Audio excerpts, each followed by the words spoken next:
Bom dia a todos, meu nome é Marli Garcia Moreno, meu RA é 170, 55, 155, pertenço ao Polo Maringá, Paraná. Cumprimento a todos na paz do Senhor. Irmãos, vamos abrir a palavra do Senhor em Êxodo 3, versículo 7, a seguir. Amém?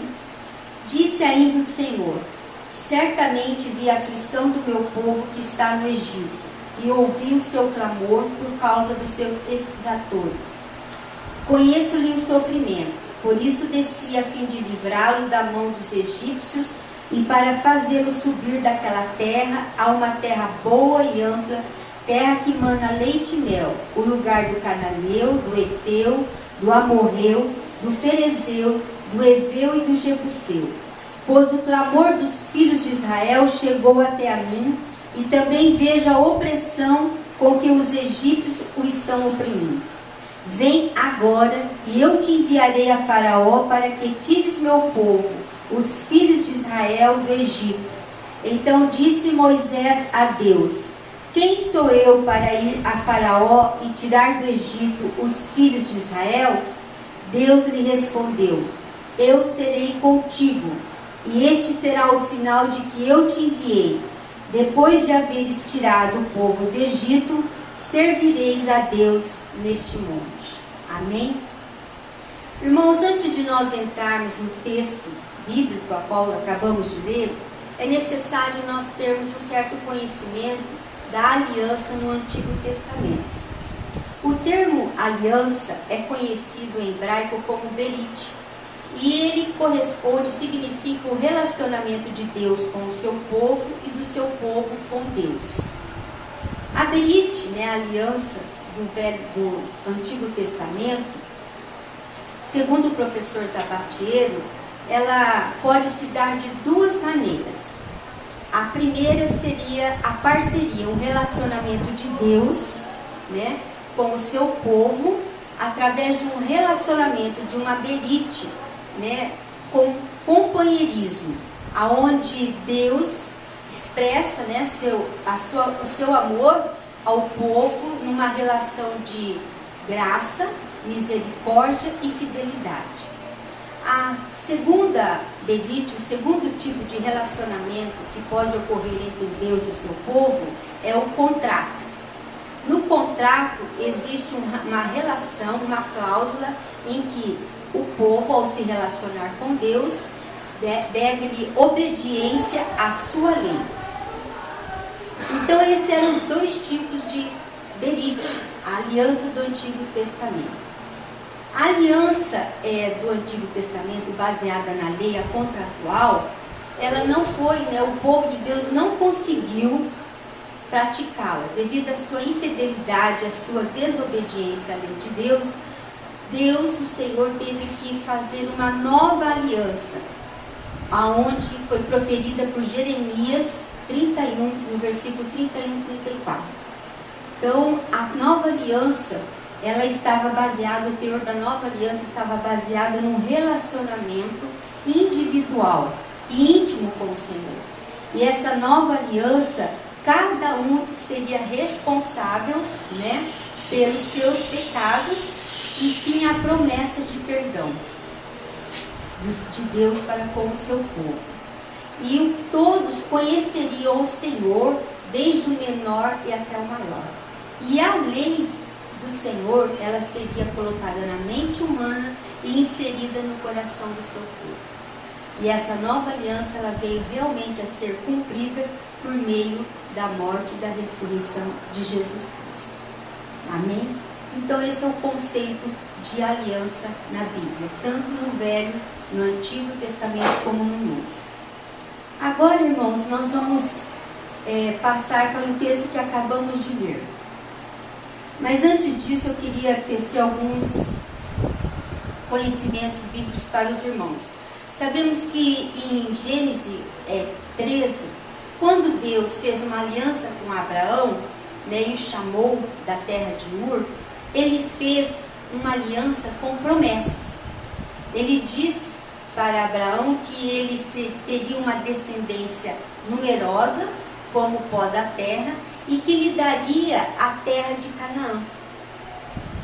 E Deus, falando isso para Abraão, passado mais ou menos 600 anos, desde quando ele chamou Abraão até o texto que nós lemos, que é o chamado de Moisés, ocorreu 600 anos.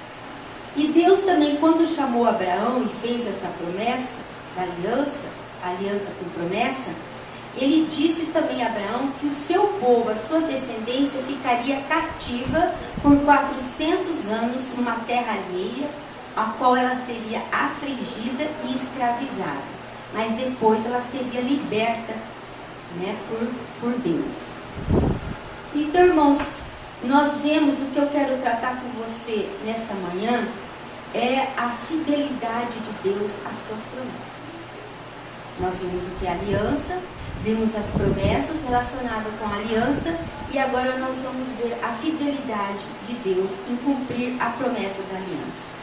Nós vamos voltar ao texto e vamos ler ali no versículo 7 até o 8a, que diz assim: vi a aflição do meu povo que está no Egito e ouvi o seu clamor por causa dos seus exatores.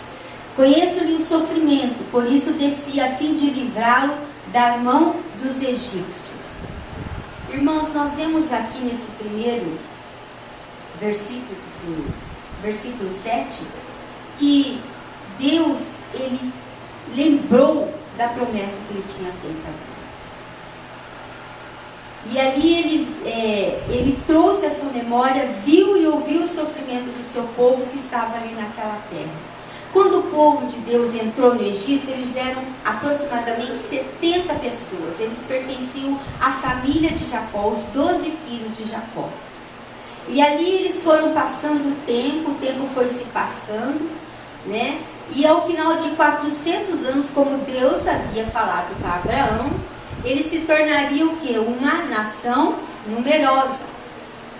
E ali o povo foi se multiplicando dentro do Egito. Isso causou uma certa preocupação para Faraó, que não conhecia a história do povo hebreu. E ali ele começou a subjugar mais ainda o povo de Israel. A ponto de que agora não eram mais 70, era uma multidão.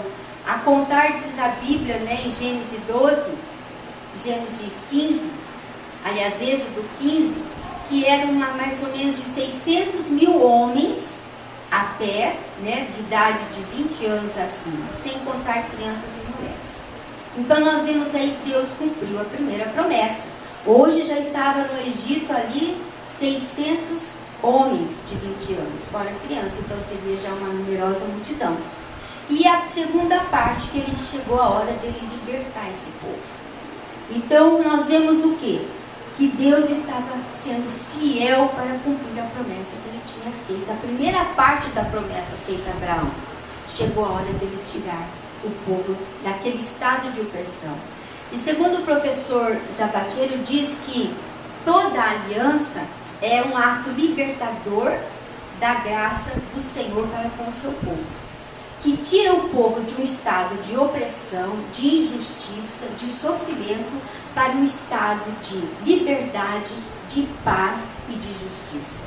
E era o que ia acontecer agora com o povo de Israel, por meio do servo escolhido chamado Moisés. Então nós vemos que, em primeiro lugar, que Deus é um Deus libertador e foi fiel a Deus. A descendência estava formada, numerosa, e eles estariam saindo agora do Egito para a terra prometida. Segundo ponto que eu quero abordar com os irmãos está no versículo 8, na parte B, que diz assim: farei subi-lo daquela terra a uma terra boa e ampla, terra que mana leite e mel, a terra do Cananeu, a terra do Eteu, do Amorreu, do Ferezeu, do Eveu e do Jebuseu. Amém? Então, meus queridos, o que a segunda reflexão que eu quero ter nesse texto é que, além de Deus ser Deus fiel à sua promessa, Ele é um Deus libertador e também é um Deus que age a favor do seu povo. Então, quando Ele diz ali que Ele desceu para tirar o povo do Egito e libertá-lo, ele também ele já na hora, ele já fala, ele confirma a segunda promessa, que daria uma terra boa, ampla, que mana leite e mel. Uma terra só que estava habitada por povos cananeus, heveus, jebuseus. Povos que habitavam em cidades fortificadas. Então, meus amados, nós vemos que Deus, ele estava cumprindo ali a segunda parte da promessa. E ele disse a Moisés, né, em Êxodo 33:1, que ele enviaria um anjo adiante dele para expulsar, lançar fora todos esses povos que ele cita: o Eteu, Heveu, Amorreu, Jebuseu, Cananeu. Então ali nós vemos que Deus age a seu favor, ele cumpre. Então ali nós vemos a segunda parte da promessa de Abraão sendo ali falada para Moisés, que ele iria diante dele, o anjo do Senhor, ele lançaria os fora. E a terceira parte da reflexão que eu quero fazer com vocês está no versículo 10, que diz, Deus diz assim a Moisés: vem agora e eu te enviarei a Faraó para que o tires meu povo do Egito.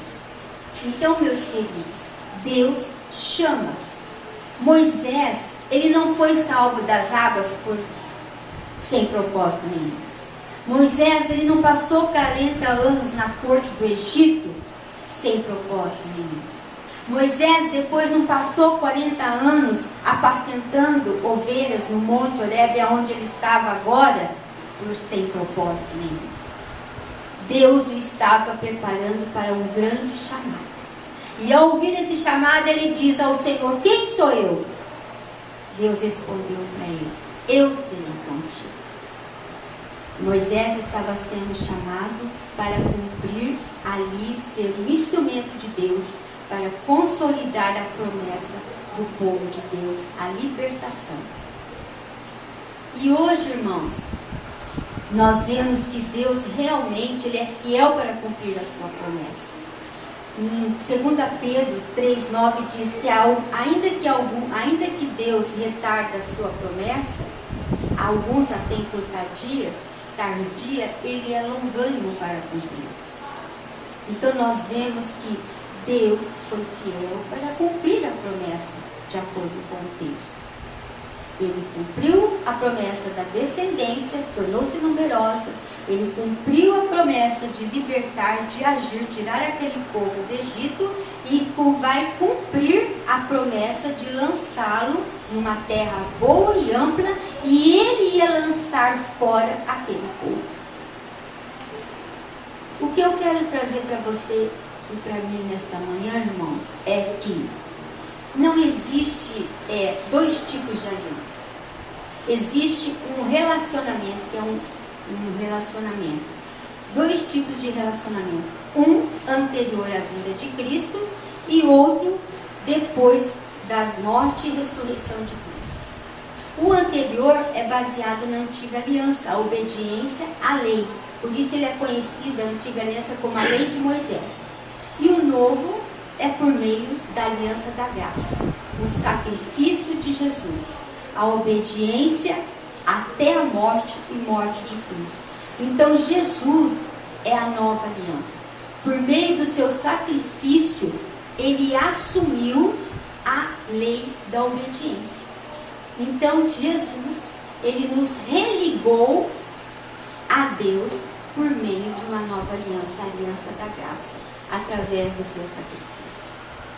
Segunda parte que eu quero deixar bem claro para vocês é que Deus tem um chamado e tem pressa nesse chamado, porque nós vimos, ele diz: vem agora para Moisés. E Deus tem um chamado para mim e para você, para a igreja do Senhor que está vivendo os últimos dias nessa face da terra. E a missão não é única, a missão é tridimensional e holística. Tridimensional, né, segundo o autor Stélio Rega. Por quê? Porque a missão da igreja não é somente evangelizar. Ela tem, em primeiro lugar, a primeira dimensão é a missão com Deus, Então é adorar e glorificar o nome de Deus através de louvores, da liturgia, mas também de uma vida de serviço e de cooperação. A segunda dimensão da missão da igreja é a dimensão para consigo mesmo. A igreja é responsável por ensinar, por disciplinar e por assistir espiritualmente e socialmente. A terceira dimensão da igreja é a missão com o mundo. Aí sim, a missão de evangelizar, a missão de testemunhar e de socorrer os necessitados. Então, meus queridos, nós somos chamados. Quem é a igreja? Sou eu, sou você, é o pastor, é o líder. E nós temos que trabalhar nessas três dimensões. E eu quero deixar um versículo para os irmãos refletir nesta manhã, que está lá em 2 Pedro 1,10. Portanto, irmãos, empenhe-se ainda mais para consolidar o chamado e a eleição de vocês, pois se agirem desse modo, jamais tropeçarão. Amém, irmãos? Então nós temos um chamado, nós temos que fortalecer esse chamado, porque se nós fortalecemos esse chamado de Deus, nós jamais, diz a palavra, tropeçaremos. Amém? Eu agradeço a oportunidade, em nome de Jesus.